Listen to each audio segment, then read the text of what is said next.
Menjelang sidang perdana artis Nikita Mirzani, keluarga hingga sahabat mendatangi rumah tahanan kelas 2B Serang pada Senin hari ini.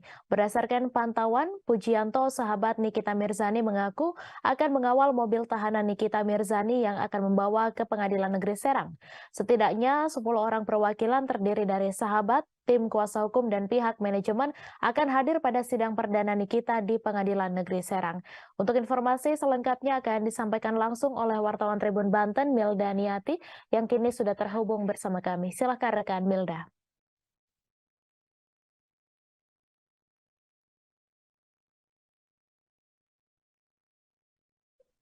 Halo rekan Tribuners, dimanapun Anda berada dapat dilaporkan dari reporter Tribun Banten bahwa pada hari Senin, tepatnya pada tanggal 14 November 2022 saat ini dilaksanakan sidang perdana tahanan atas nama Nikita Mirzani di Pengadilan Negeri Serang. Bahkan sebelumnya dari pihak sahabat Nikita Mirzani, salah satunya Pujianto, mendatangi rutan kelas 2B Serang sekitar pukul 8 pagi. Rencananya dia akan mendampingi Nikita Mirzani untuk menuju ke Pengadilan Negeri Serang bersama dengan mobil tahanan. Selanjutnya Nikita juga sempat memuji mobil tahanan baru yang dinaikinya. Sementara itu Pujianto selaku sahabat Nikita menyampaikan bahwa dari sahabat Nikita Mirzani, kemudian juga pihak keluarga sebanyak 5 orang, tim kuasa hukum sebanyak 4 orang akan mendampingi sidang perdana Nikita Mirzani di Pengadilan Negeri Serang. Selanjutnya, Nikita Mirzani sekitar pukul 9.30 keluar dari rutan kelas 2B Serang didampingi oleh pihak Kejaksaan Negeri Serang dan juga Pujianto.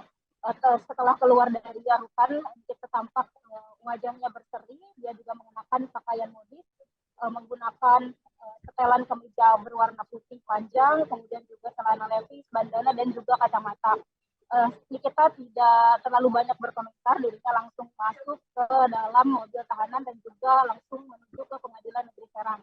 Pihak Humas Pengadilan Negeri Serang juga mengatakan bahwa sidang perdana Nikita Mirzani di Pengadilan Negeri Serang saat ini dilaksanakan secara offline dan dimulai sekitar pukul 9. Tadi juga pada saat di persidangan sempat molor, jadi persidangan dimulai sekitar pukul 10 pagi ini. Sekian yang dapat disampaikan oleh reporter tribunbanten.com. Kembali ke studio. Terima kasih rekan Milda atas laporan Anda. Selamat bertugas kembali. Terima kasih sudah nonton. Jangan lupa like, subscribe, dan share ya.